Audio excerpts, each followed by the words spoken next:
already know what's going on.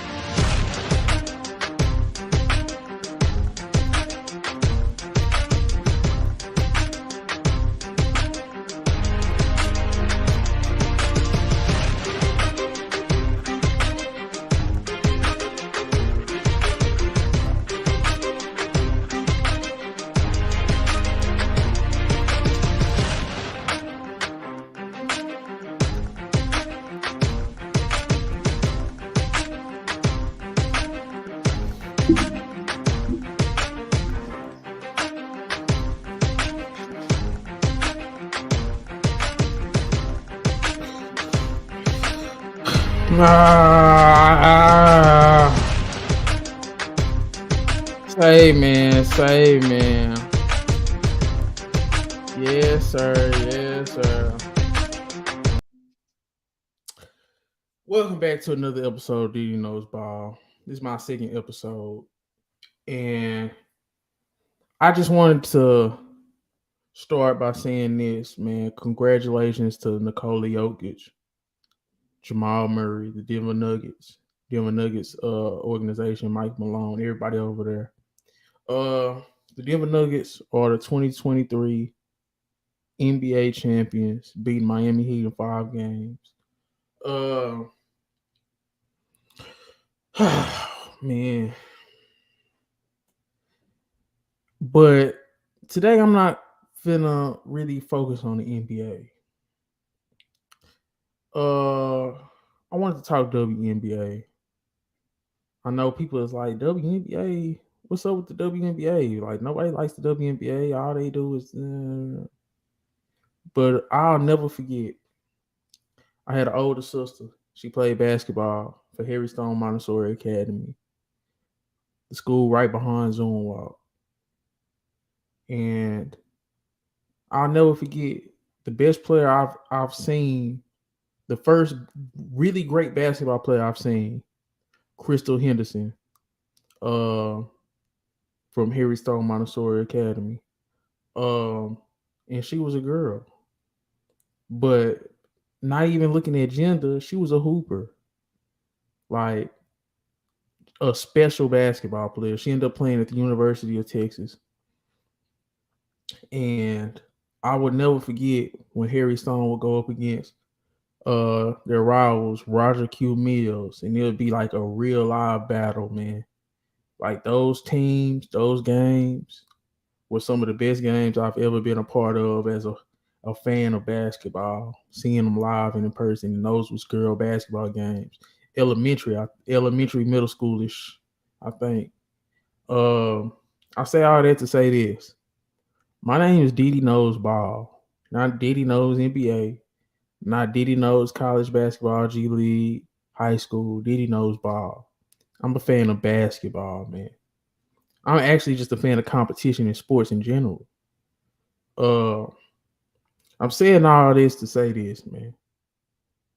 The WNBA has a very, very bright future. When we think of the WNBA, it's a lot of negative annotations. It's like they're less athletic, they don't make no money, and it feels like they trying to hang on the coattails of the NBA. I get all that, man. But in the next couple years, if the WNBA don't drop the ball, people's gonna be watching the WNBA, man. Let's keep it a buck. Caitlin Clark, I want to see her play in the WNBA. Angel Reese, I want to see her play in the WNBA. Paige Beckers, I want to see her play in the WNBA. Ryan Howard, I want to see her continue to play WNBA. Leah Boston, I want to see her continue playing the WNBA. The problem we're having with the WNBA is let's just keep it 100. It's not that many cold girls, man. It's not that many cold girls, and they're just calling a spade a spade. It's not that many cold girls, man. We watch the celebrity game during All-Star weekend every year. I do. And one thing I can say about the celebrity game and All-Star weekend is that the WNBA players, they always there. When the last time we seen a WNBA player get All-Star Celebrity Game MVP? Nah, I'll wait. I remember Arnie Duncan was getting it. Kevin Hart was getting it. Quavo even got it. Man, the WNBA players they played, Enrique, she ain't get it. None of the WNBA players that I've seen that I can remember. I could be wrong, but I don't remember one of the WNBA players getting Celebrity Game MVP. The WNBA has a skill problem, a talent problem, an excitement problem. There's no individual storylines we care about. There's no rivalries. There's nothing that we're just not drawn to none of the WNBA players. They could change. The WNBA has a bright future, but they gotta quit asking for money. Like Candace Parker said, like find a way. Like the fact that the WNBA ain't got no reality show or like a upcoming reality show about Angel Reese and Caitlin Clark. The fact that they not hyping up Brianna Stewart and Asia Wilson, that's the problem with the WNBA. What do they hype? They don't hype nothing. They talk about the equity gap. They talk about Brittany Griner being stuck over there in Russia, which was fucked up. But it's like, say, man, I think Brianna Stewart is the greatest women's basketball player I've ever seen. She's just as good as Maya Moore. She's just as good as Diana Taurasi. She's just as good as Tamika Kitchens, Lisa Leslie, all those players. I think Brianna Stewart, she's like the Dirk Nowitzki of women's basketball.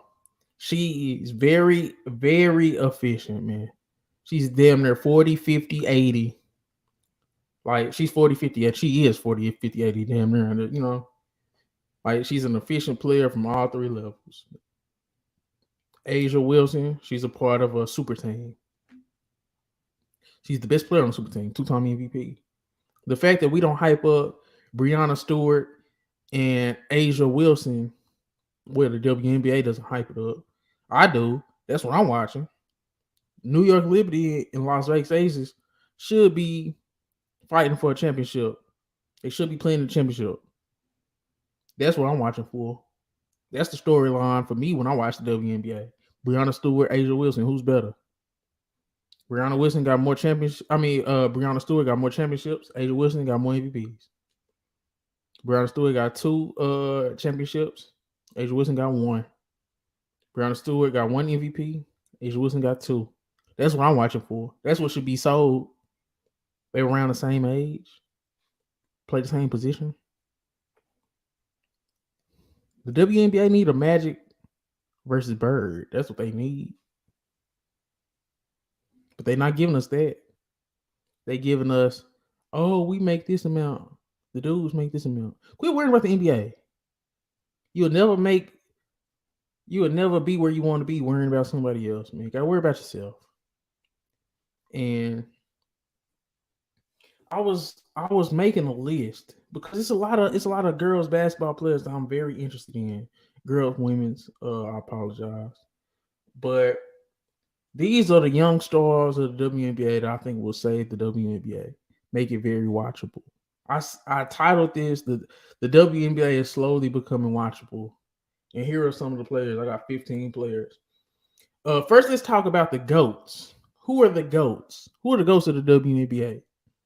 The GOATs of the WNBA, in my opinion, I'm not gonna act like I'm the most knowledgeable WNBA guy. I'm not, but I do my research, and I am a basketball fan, so I grew up watching some WNBA, some college girls basketball.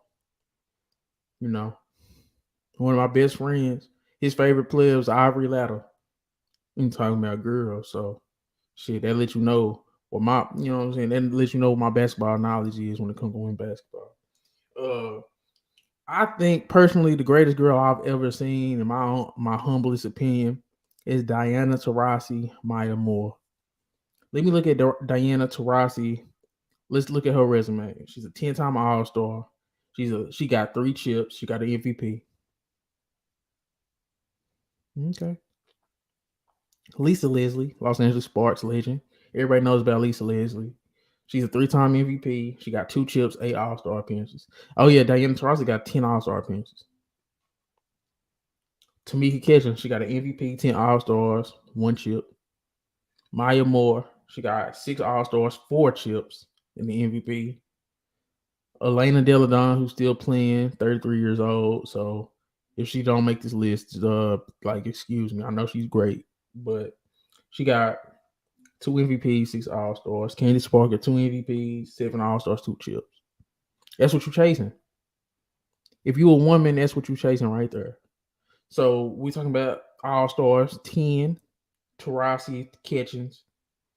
You talk about chips, 4, Maya Moore. MVPs, 3, Lisa Leslie. That's what you're chasing. Lisa Leslie, at this list, she got the most MVPs, 3. Taurasi and Tamika Catchings, they got the most All Star appearances, 10. The most chips, Maya Moore with 4.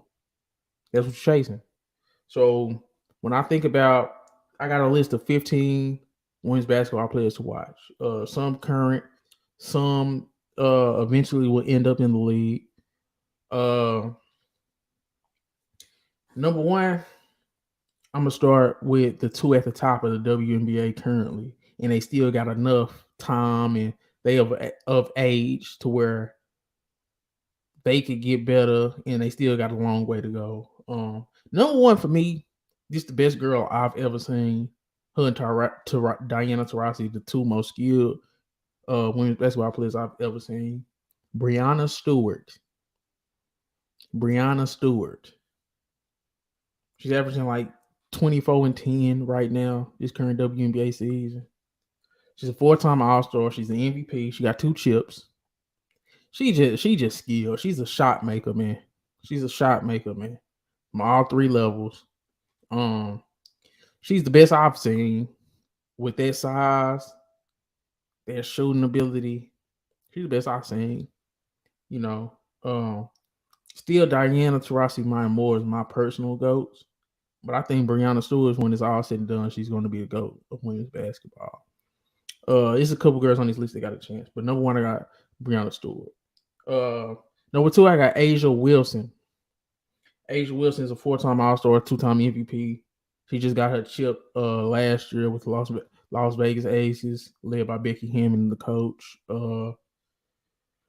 A'ja Wilson, she's not the shooter Breanna Stewart is. She's more of an inside presence. She's more of a rebounder, competitor, one of those type of players.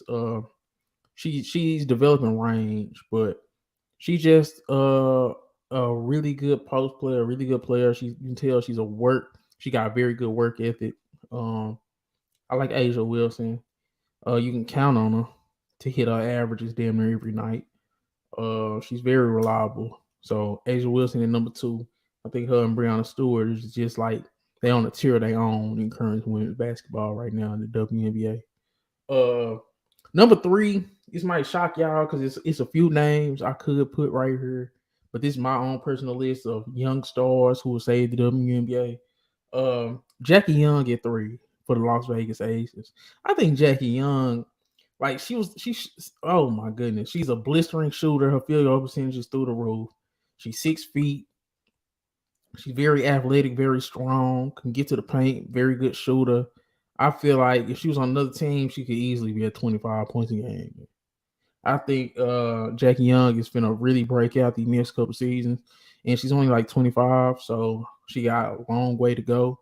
And I think her upside is as high as anybody's that's been in the league a couple years. So I got Jackie Young at number 3.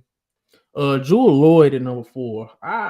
Jewel Lloyd, she's a 4-time All-Star. She got 2 chips. Seattle Storm. They're in a rebuild kinda. Well, yeah, basically. And she's the centerpiece.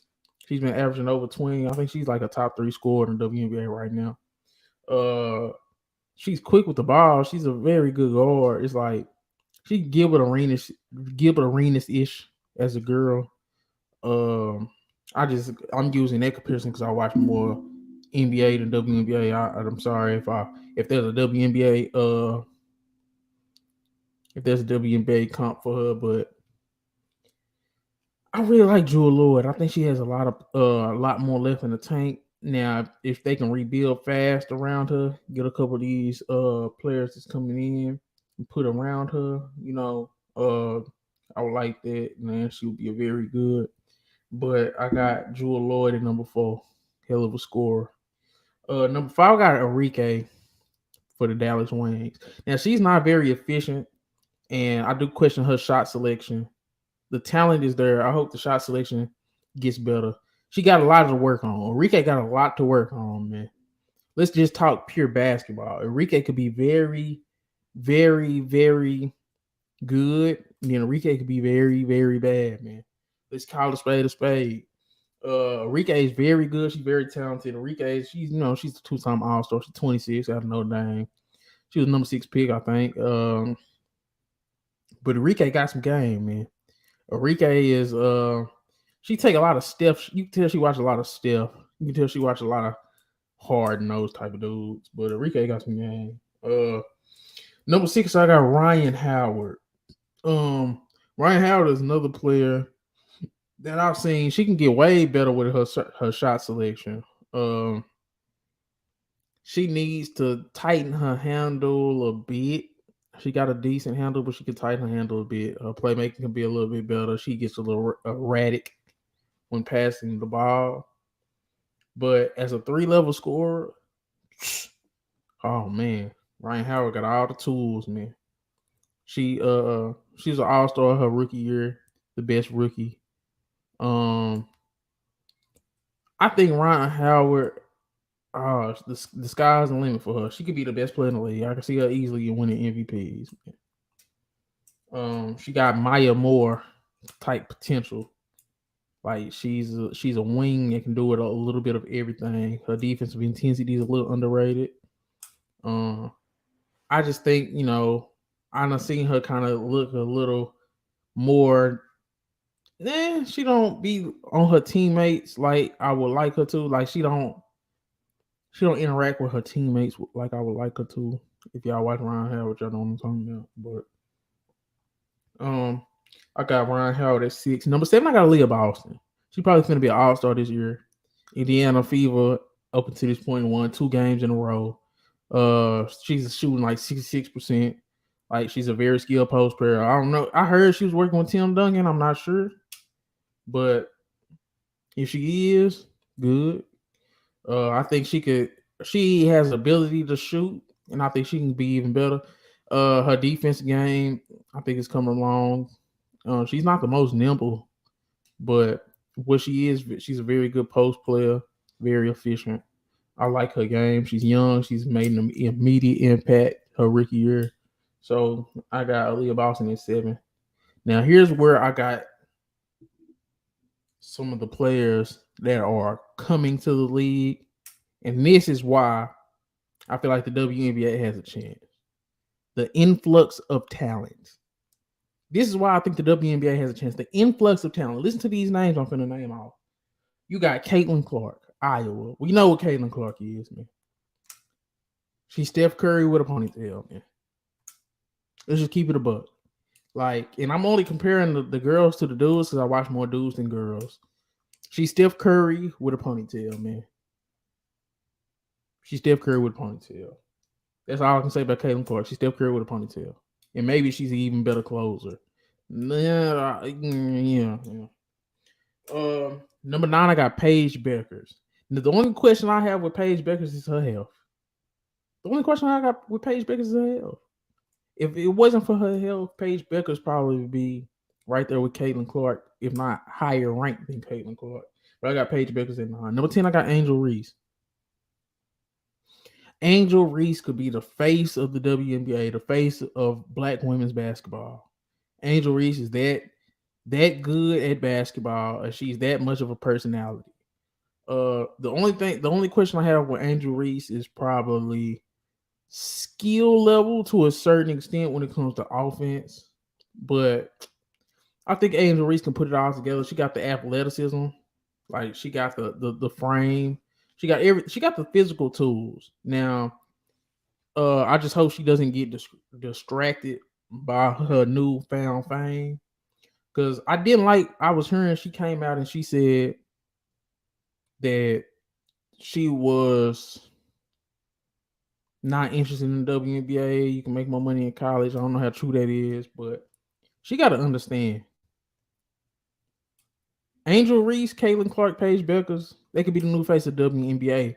They could establish rivalries, reasons to watch. The fact that the fact they don't got a I probably done said this before, but the fact they don't got a reality show about Angel Reese and Caitlin Clark and the backstory behind their rivalry, they're dropping the ball, man. They dropping the ball. I feel like that's one of that could be the selling point. That could be the new Magic and Bird. Angel Reese and Caitlin Clark could be the new Magic and Bird. Number 11, I got Sabrina Ionescu, New York Liberty. I think they done added Jonquel Jones over there. They done added Breanna Stewart. She's gonna up her rank. She's already a one-time All-Star, very high potential. I think she go up her rank. She's still kind of young, so I got her 11. Number 12, I got Haley Van Lith. We gonna see what Haley Van Lith really got when she transferred over there to LSU. We gonna see how her season go. She's I can see Haley Van Lith making some noise. I can see Haley Van Lith being very interesting. We're gonna see what she do at LSU. I got her at 12. Number 13, I got AZ Fudd. I don't know why. Just watching Paige Beckers at UConn. AZ Fudd, I like her. She got a little something to her. I don't know. I'm not an expert, like I said. I'm not an expert. It's just my list on who I think could do what. And I like AZ Fudd. AZ Fudd out of UConn, I like her. It is what it is. Number 15, number 14, I got Nafisa Collier, two-time All-Star, Minnesota Lynx, still kind of young. She was a top pick in 2019. She's a top 5 player right now when it comes to scoring. Her team sucks, but I think she's an interesting young player.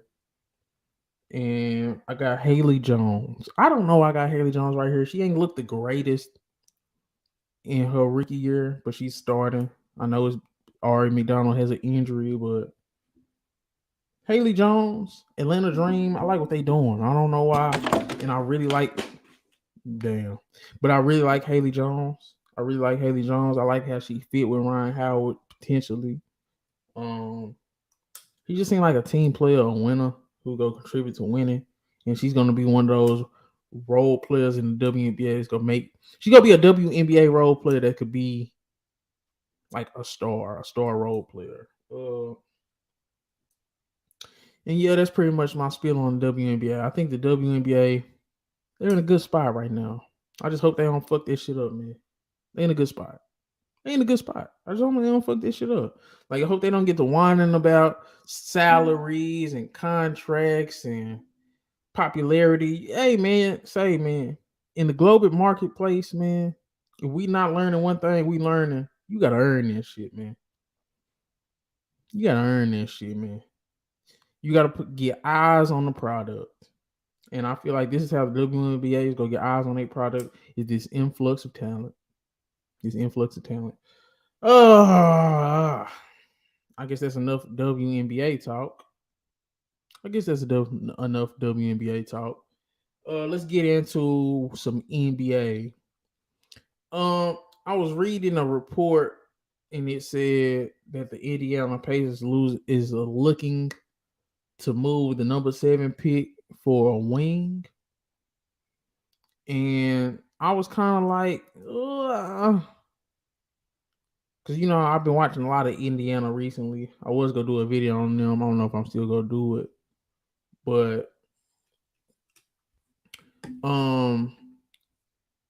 the Indiana Pacers, they could be going after somebody like OG Anunoby, Pascal Siakam, one of them. They're going after a wing player. What wings are available? That's my question to Indiana Pacers. What wings are available, man? And are they going to be better than the guys you can bring in? Because you could potentially bring in a Cam Whitmore. who I think will be the best fit for Indiana because his first step. I think Cam Whitmore can contribute right away as a cutter, as an attacking closeout guy, transition player. Be great next to Halliburton and Matherin with his size. Um, but I kind of get it because you got Rick Carlisle over there, Buddy Hield, Miles Turner a little bit older, Tyrese Halliburton is going to be his fourth year. So I wouldn't completely call this a rebuilding team, but Tyrese Halliburton is young, Ben Matherin is young. But I do think they're both polished and good enough right now to kind of go for it. So I kind of understand why you would probably go for an established wing, but it better be the right wing. It better be the right wing. Don't be just going for any kind of wing, man. Because you go get you like a, even if you do go get an OG and an OB, what's that mean? What's that mean? First round exit? First round exit? I don't know. Now, could Indiana go after Bradley Beal?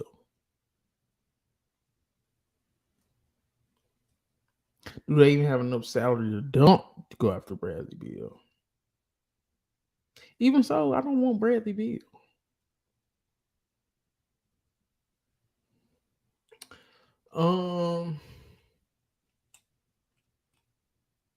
Zion.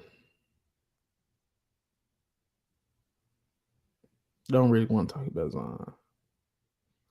Zion doesn't play. He just doesn't play. That's my biggest problem with Zion. He's a freak, but it's a lot of freaky niggas out here, man. Zion just don't play enough for me. Not to be acting how he acting, all diva-ish and shit like that.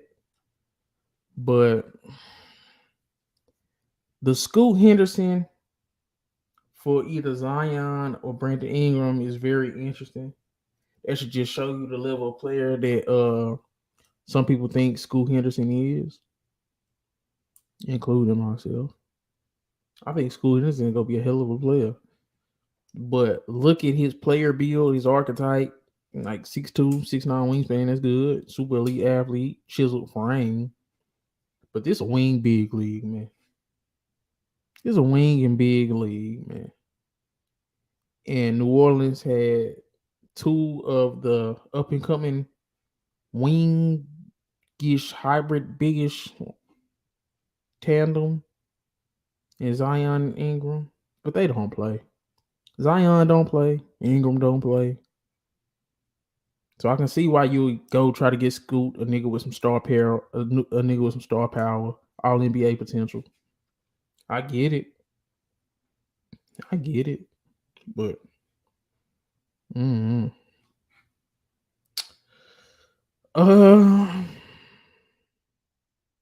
I'll give up Zion before I give up Ingram. I ain't gonna lie to you. We know Zion's the better talent. I think Ingram's more dependable. And he gets hurt a lot too. So that should tell you a lot about how I feel about Zion.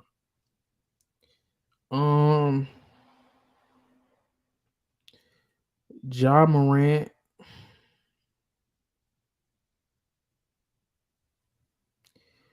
I'm not gonna lie, Ja Morant is depressing to talk about. I'm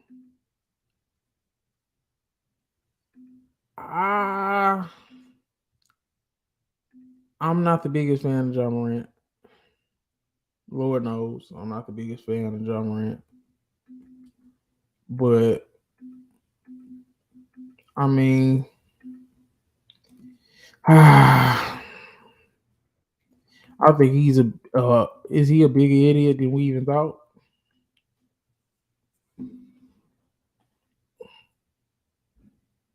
Ja Morant could be a bigger idiot than we even thought. I don't know, man. It's just very depressing. Let's So I've been hearing a lot about the Miami Heat trying to get Bradley Beal, not trying to give up Tyler Hero, whatever. But this just sparked an interesting idea in my brain. Like, how good is Bradley Beal, man? Let's keep it a buck. How good is Bradley Beal? I want somebody to let me know. I think Bradley Beal will be a solid solid third option, a great fourth option. But I don't see Bradley Beal being the second best player on the team. I don't see not a championship team. I don't see Bradley Beal being the first best player on the championship team. I had an interesting debate with my partner on Hoop Historians, episode 38. And he was saying, man, you put Bradley Beal in the right situation, he could be this, and that. Okay. But for what you playing for Bradley Beal, how can you put him in a situation where I think he would be perfect in, which is in the third, fourth option with two or three guys that's better than him?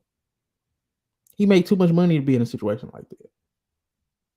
And I said, how much better is Bradley Beal than Tyler Hero? And people, my partners killed me. But I'm like, say, dog, Bradley Beal is not that much better than Tyler Hero, man. What was Tyler Hero at 20 points a game? What was it Bradley Beal at 23? If Tyler Hero is a tier 4 player, you go brag about Bradley Beal being a tier 3 player, which I think he is. A tier 3 player.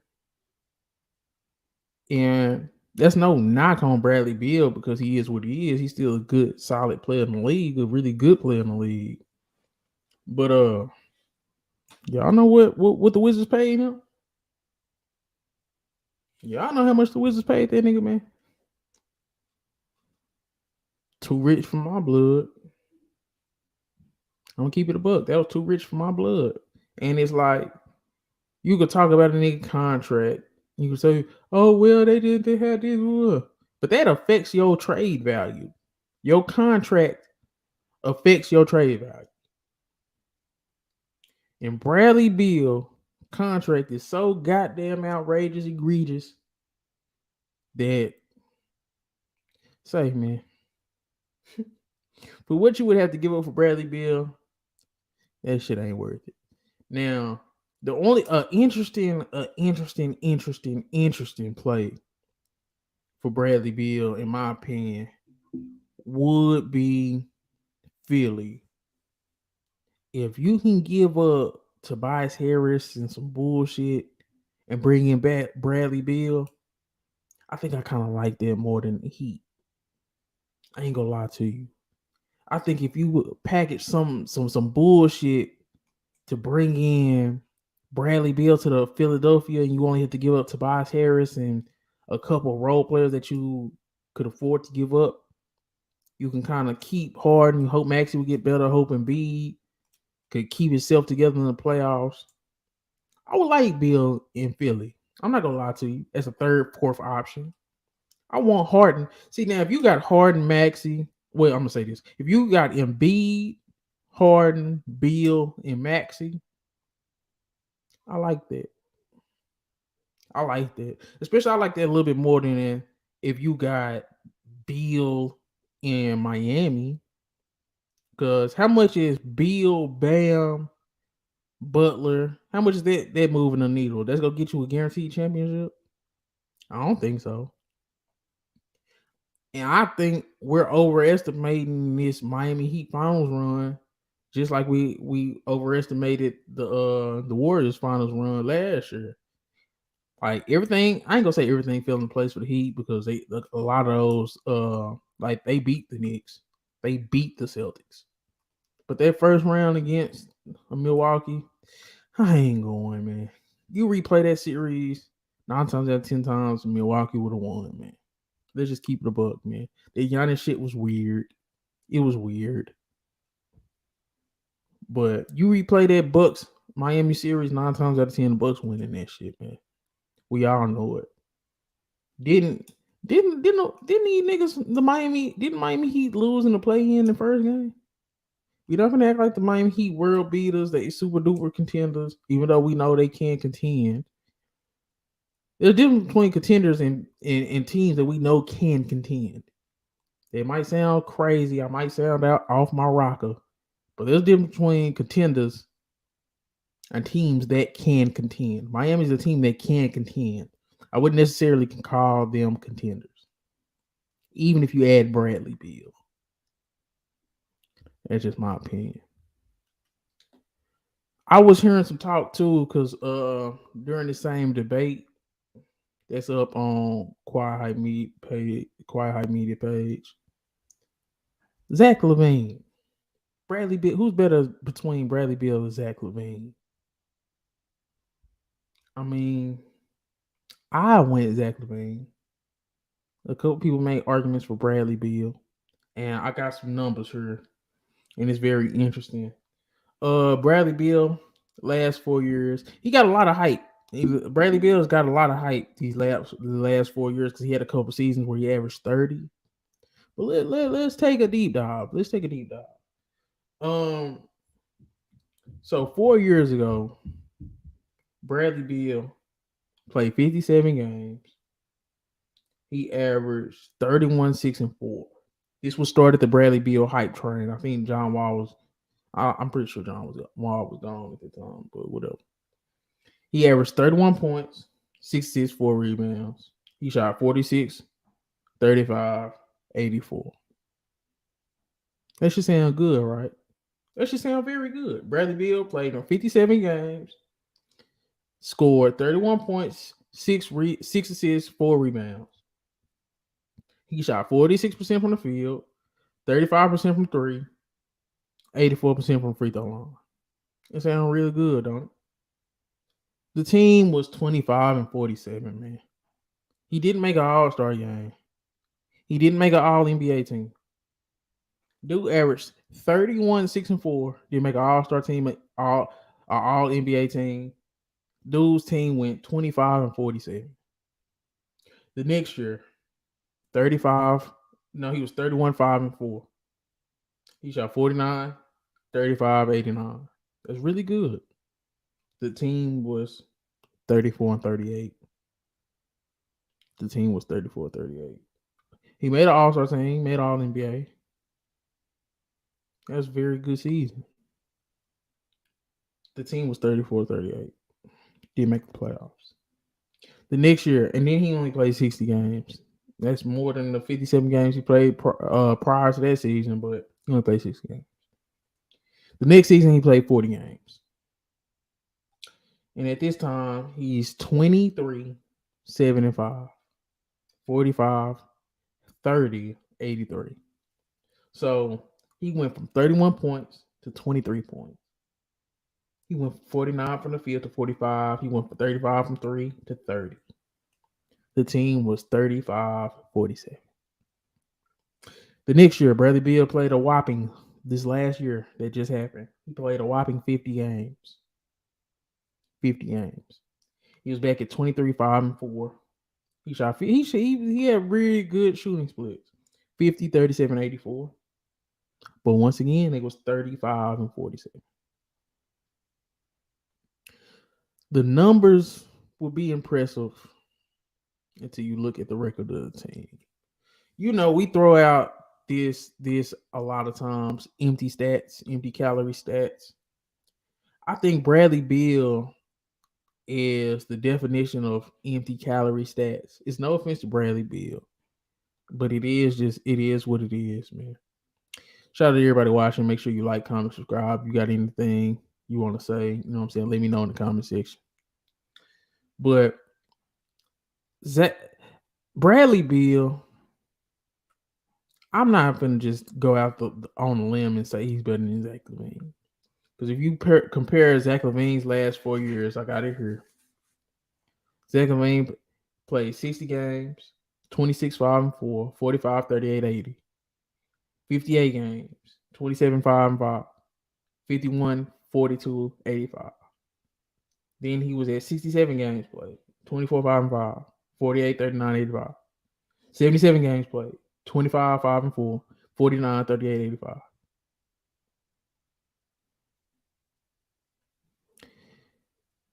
I would take Zach Lavine over Bradley Beal. I'm not gonna lie to y'all, bro. Just strictly with eye test, not even just looking at the stats. I would rather have Zach Lavine than Bradley Beal. You can let me know in the comment section who would you rather have, Zach Lavine or Bradley Beal. But give me Zach Lavine, man.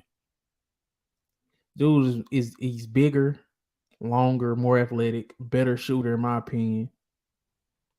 I think Zach Lavine is better than Bradley Beal. Don't forget, it's rumors out there that Chicago is shopping Zach Lavine. I would rather have Zach Lavine. He's one of those players, every time he take a three, you think it's going in. His stroke is that beautiful, man. Pause. But I'm not sold on Bradley Beal. Like I said, I think he's a third option on a good team, possibly a fourth option on a championship team. I say all that to say this. I'm not sold on Bradley Beal, fam. I'm not sold on Bradley Beal. All this talk where he going to Miami and he going to Philly. I'm not sold, bro. I'm not sold. Zach Lavine, but Beal isn't far behind. If you behind, you behind, man. I don't care how far you is. I'm taking Zach Lavine, bro. Bradley Beal ain't showed me nothing in his career towards like, I want him as my second option. Because for what you would have to give up for Bradley Beal, you were going to throw him in a second option role. I think Zach Lavine could be a better second option than Bradley Beal. Hell, I think Zach Lavine would be a better first option than Bradley Beal. That's just my opinion. That is my opinion. Give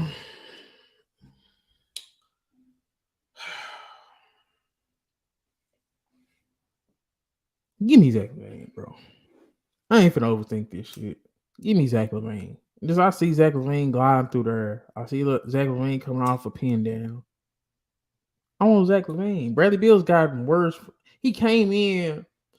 Do y'all not remember the comparison Bradley Beal had coming out the draft, coming out of Florida? When he went up a 3 overall? It was Ray Allen.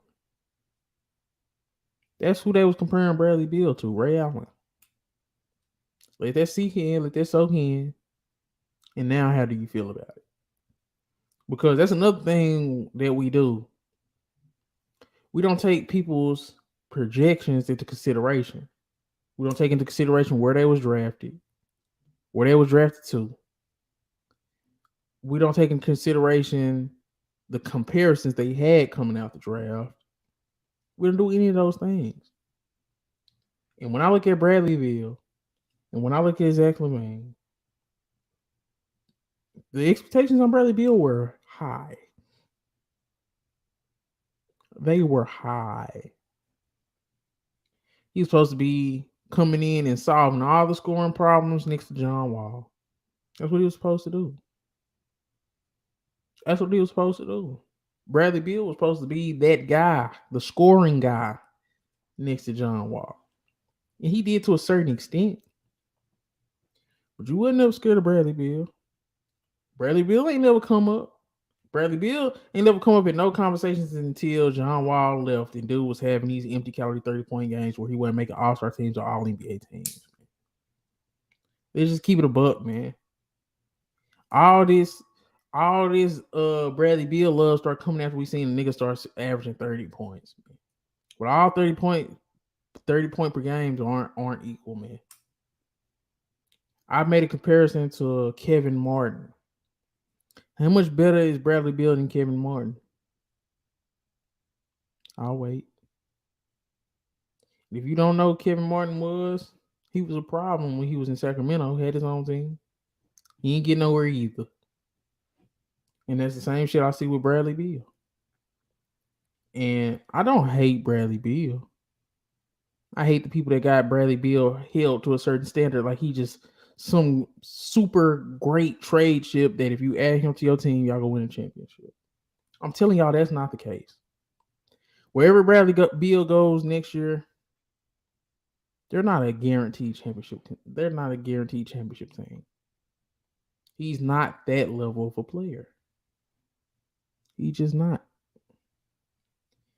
When we was discussing who was better, like we was talking about Desmond Bain, we talking about Zach Lavine, we talking about a whole bunch of people, but I ain't sure. I mean, I'm off Desmond Bain. I'm off Bradley Beal. I'd rather have Desmond Bain. I'd rather have Desmond Bain. I go out to you.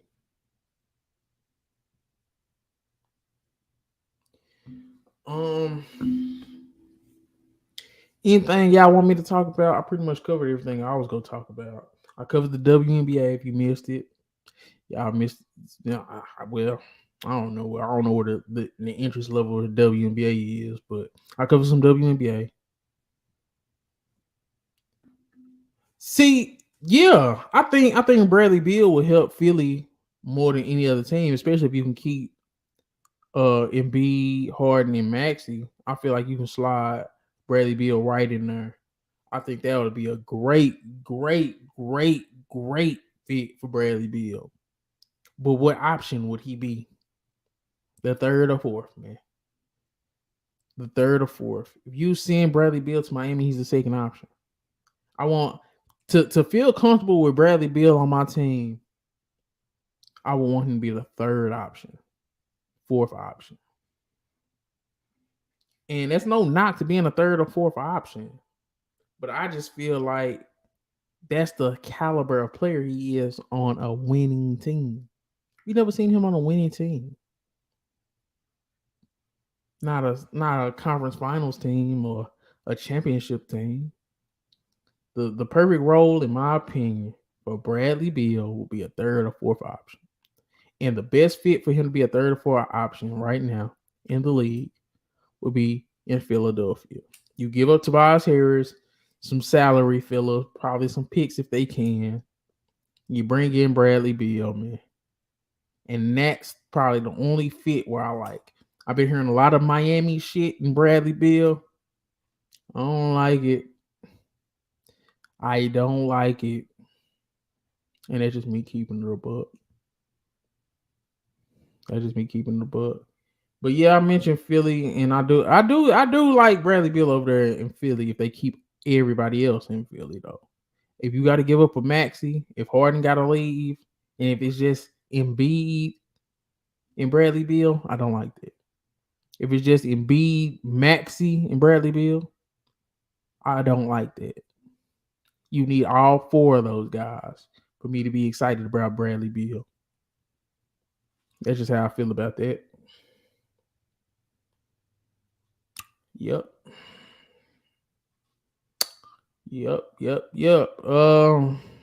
I guess I'm probably finna wrap this in a minute, but yeah, man. This be your boy diddyknowsball. And I know ball, man.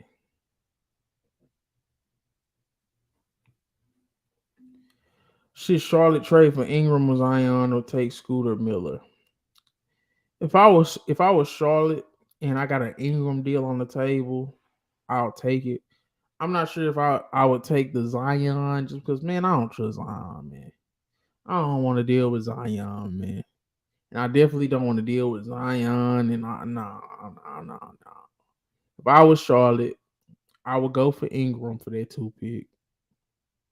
But in a perfect world, man, I love Brandon Miller over there. I said it before and I say it again. And I heard some interesting Brandon Miller Scoot Henderson talk. I seen somebody say on Bleacher Report, they was like, don't ever, because it's a famous saying in the draft world, draft the best player, don't draft for fit. But when you can draft for fit and the player has fit right now and potential for the future, and he's an actual fit versus you just drafting the best player available. Like let's say Scoot Henderson is a 9 out of 10. or a 10 out of 10 point guard prospect, scoring point guard prospect. But I got Brandon Miller as a 9 out of 10 wing prospect. I'm going to value that 9 out of 10 wing prospect over that 10 out of 10 point guard prospect because I need a wing. I just feel like that makes more sense. So I would draft Brandon Miller, put him next to LaMelo, put him next to Miles Bridges if he come back, put him next to PJ Washington, put him next to Mark Williams. And I like that core. Very versatile, very switchable on defense. They can get up and down in transition. Brandon Miller is a good passer. He's a good shooter off the catch. He can create his own a little bit. He's better in the mid-range than what people think because they didn't allow mid-range shots at Alabama. But Brandon Miller is a true 3-level scorer with playmaking. He gets block shots on the weak side. He's been drawing charges. Like, dude says all the right things, and I really feel like he's one of those players that just next to LaMelo Ball and that playmaking, man, he would thrive. He would thrive. So if it was me, if I was a Charlotte GM, I would go Ingram. I would take that trade. I don't want Zion. And if I had to keep the pick, I'm going Brandon Miller. I'll pass on Scoot. Now, even if I could trade down even at one spot, if somebody would give me something for number 2, but I would want to be in 3 because I would want Miller. So I wouldn't trade down if I couldn't get Miller. But Scoot's not the answer for Charlotte. I just don't think that. Like, I get his skill set, his player readiness, his age. I get all that. He played in the G League 2 years against elite competition as compared to college and the overseas. I get it. But for the Charlotte Hornets, they don't need Scoot. I feel like it'll be another Sacramento Kings, De'Aaron Fox, Tyrese Halliburton situation where you'll just waste even more time in Charlotte. Just gonna get Brandon Miller and put some weight on him, get them ready. And I just think in the long term, Brandon Miller would be better for Charlotte. Y'all got anything else, man? Make sure you like, comment, subscribe. Episode 2, your boy diddyknowsball. The man, the myth, the legend. I'm gonna be here every Saturday. Between probably 2:30. That's probably my time on Saturdays, 2:30. I'm gonna be talking WNBA, NBA, college, high school, just whatever's on my mind. Hey, if y'all are into high school basketball, y'all into the young prospects, 2 prospects to watch that's gonna be in the NBA 2026 draft. I'm sure of it. Cooper Flagg at Montverde High School. He's in the NIBC, which is a high school basketball league, the best high school basketball league, and they play on ESPN Plus. So his games will be available. I'll be doing updates on him. Cameron Boozer, son of Carlos Boozer from the Utah Jazz. He's the best prospect in 2026. He's a power forward, 6'10", 15 years old. They just won the U16 championships over there in with Team USA. I forgot. I don't know where they was at. But they was beating people by 60, man. He won the most outstanding player. He was an All-American as a sophomore at 15. One of the best players in the country already. He's probably going to get player of the year the next 2 years, probably. It would be him and Cooper Flagg. But I feel like that 2026 class is the next special class. 24, 25. Yeah. Bryce James class. Yeah. But that's pretty much what. Yeah. And then people. This is my thing with Bryce James. Because I love Bronny. I think Bronny's gonna be an elite role player in the NBA. I don't think he's gonna be a star, but I think he's gonna be an elite role player. But Bryce James, he's in class of 2025, and that's the 2026 NBA draft class.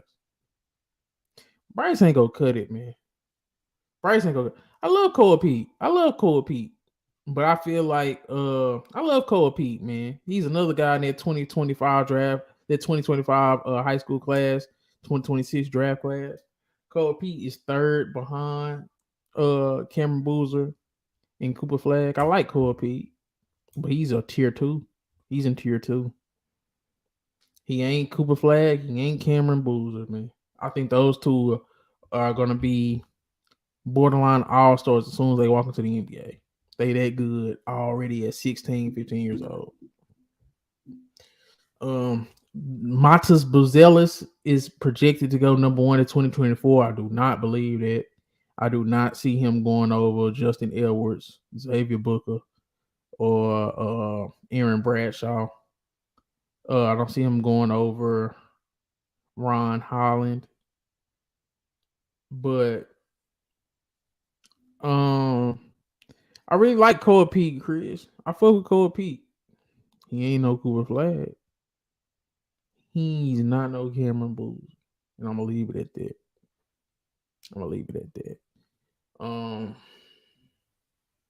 Watch out for VJ Edgecombe too. Watch out for VJ Edgecombe. He's in Lehigh. They play in the NIBC too. That's the high school basketball league on ESPN. That's the best league in high school basketball. They play on ESPN. But that, man, y'all give me something to talk about, or I'll end it. I'm running out of shit to talk about.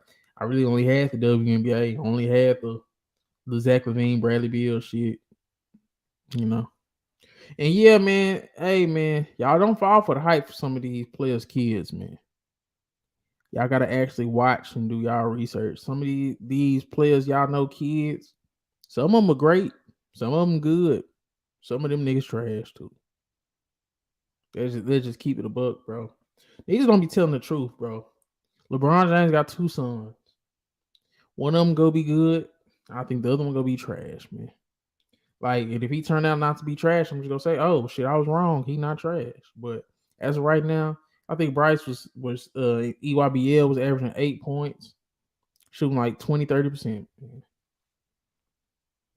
No, nah, man. And then Bryce is in a class where there's gonna be another special class. Like, I think Cameron Boozer and Cooper Flagg are the 2 best prospects since Victor Wnba. I think both Cameron Boozer and what's USC gonna do next year with Bronny? They got too many guards. They're not gonna do nothing. I don't think they're gonna make too much noise. I want to see it because I'm a Boogie Ellis guy. I don't think Bronny gonna get no minutes over Boogie Ellis. I don't think Bronny gonna get too many more minutes over Collier. That's just me personally. But I think USC probably gonna be the 3rd best team in the Pac-12. I gotta do some more research, but I think Oregon gonna be right there. I think UCLA gonna be right there. I don't know, man.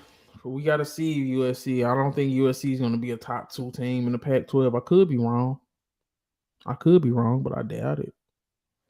I think USC probably gonna be the 3rd best team in the Pac-12, man. They gonna make the NCAA tournament, in my opinion.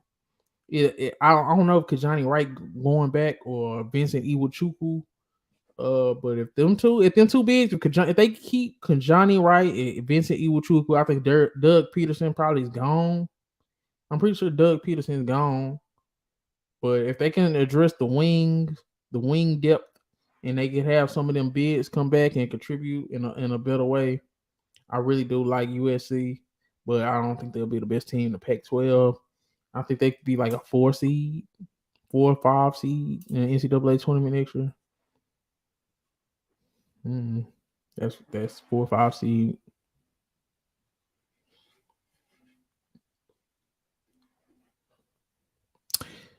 But yeah, man, we approaching the hour. Anything else y'all want to talk about, man? Make sure you like, comment, subscribe, man. Like, comment, subscribe. I'm finna open it up. Y'all want to come up here? I'm finna drop the link. So if somebody come up, y'all want to come up and speak, man. Is Bronny one and done? No. Bronny is a 2-3 year guard. If he wasn't LeBron James Jr., man, he'll be a 3-4 year guard, man. But I do like Bronny James. My comp for him was Lonzo Ball. I think he got even a little bit better jump. He got a way better jump shot than LeBron than Lonzo did at the same age. I think Bronny's an elite athlete in transition. I think he's going to be an elite defender. Um, elite catch and shoot guy. Now 3-level scoring is gonna be a problem. Getting to the hole, I think he needs to develop a floater. He needs to develop a better mid-range package. But all those things can be developed, but it's gonna take 2 or 3 years in college. I don't think he's a one and done, but he might be one and done just because he's LeBron James Jr. You know, somebody might just bank on the talent. We just seen dudes go in the first round and they coming off the bench like Zach Lavine. We've seen dudes like Peyton Watson didn't get no damn burn go in the first round. Uh, so he possibly could be one and done and be at the back half of that first round. But I really do like Bronny, and I think he could be a lead role player on the NBA level. He contribute with his defense, transition passing, uh, and his catch and shoot ability. I think that's the most underrated part about Bronny James' game. He can play one or two, and I think he's an elite catch and shoot player, an elite defender, elite transition player, an elite passer. So with all those elite traits, he could be one and done, and because his name recognition. But me and my personal opinion, I think he needs 2 or 3 years of polishing to be the best version of himself. He can get that in the G League. He can get that in the league.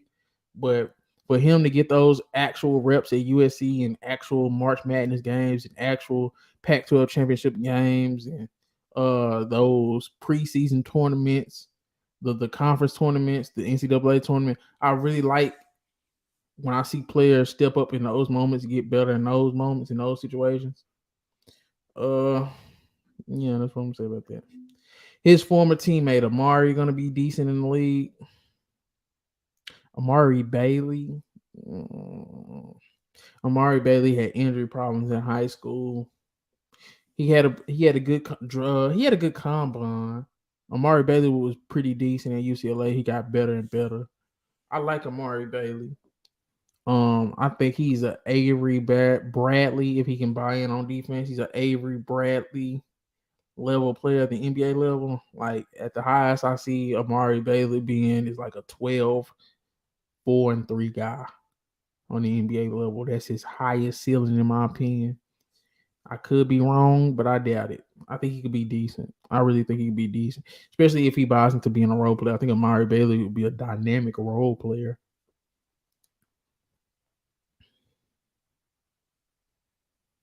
Mm-hmm. But make sure y'all like, comment, subscribe. It's your boy diddyknowsball. I'm out.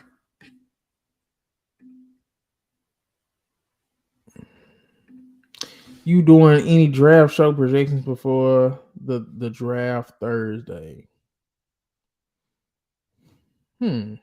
I can. I could do something for the draft. But I think this draft is so weird because there's so many trade scenarios. I was working on some Indiana Pacers shit, but they thinking about trading they pick at 7. So I'm not sure. I'm not sure what to make of this draft because I'm not sure who's staying put, who's moving up, who's moving back. Uh, I could do a big board. I could do a big board. I could do a mock draft if everybody stays in position, but that's pretty much it. Like I'm gonna find something to do. With I'll figure out something to do. I could do for the draft, but yeah, man. It's your boy Diddy Knows Ball. And until next week, man. I love y'all came here, came support a nigga, man. Make sure you like, comment, subscribe. Goddamn. And see you next time, man.